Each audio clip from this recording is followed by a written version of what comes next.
The sky is falling. Or is it? If you guys were in the grocery store like I was yesterday, you might have seen this headline in the Seattle Times. This is a printout.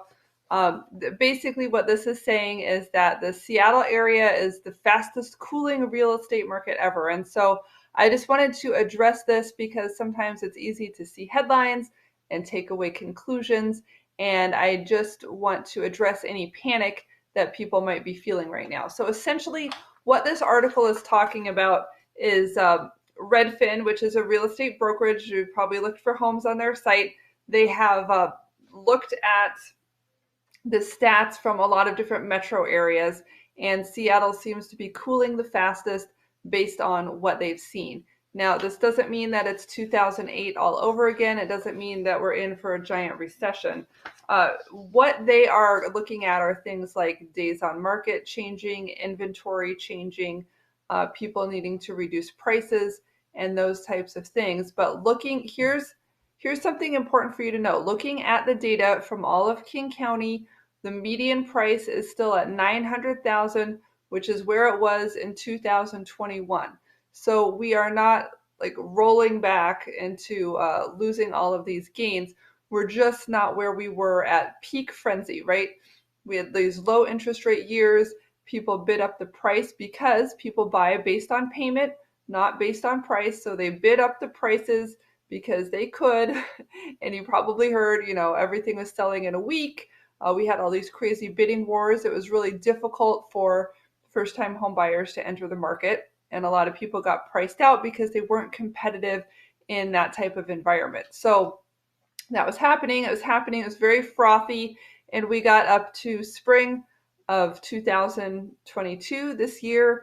And that was when the Fed started hiking up the interest rates, and they went up very quickly. You might have seen my monthly updates. I've been updating you guys on this every month for the last year. And so we went up real fast, and we're just settling back down. This is not a big rollback. We've got now these higher interest rates, and we've got the stock market is off a little bit, right? So a lot of people here in the tech industry, a lot of their wealth, a lot of their income is coming from stock that they're selling.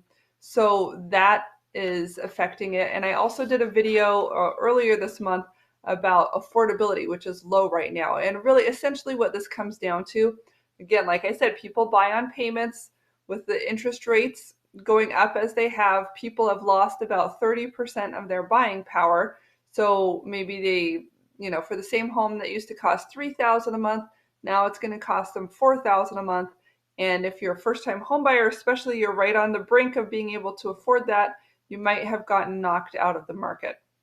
So I don't think that we are going to see a 30% pullback in the market, but it is a wake-up call for sellers. A lot of sellers are thinking, oh no, I'm losing all my equity. You're not losing all your equity. Maybe if you had timed the market perfectly, you could have sold it for more, but there's still low inventory. There are still buyers in the marketplace. And the thing is that buyers just have more negotiating power now. So if you had been that first-time buyer who was looking for something, but it was too many offers, too much competition, now you can come in with your FHA loan, your VA loan, your low money down, your Washington State first-time homebuyer grants.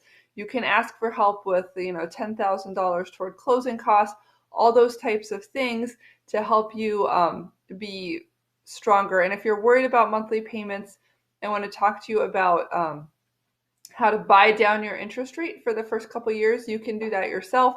You can ask your seller to help you with that, and you can get into a more affordable mortgage with the hope that if interest rates do come down in the next couple of years, you can then refinance into something that's going to be more comfortable long term. I don't know that we'll see 2% interest rates again. That was pretty unusual, but the mortgage industry seems to think that next year we will see an improvement in rates. So the the faster they climb, the faster they fall, right? So we were one of the hottest markets. We went up, 20% a year, 20% a year. Now we're down back to where we were last year. It's not the end of the world. It's not a disaster. If you're sitting in your home enjoying it, don't worry. You still have plenty of equity.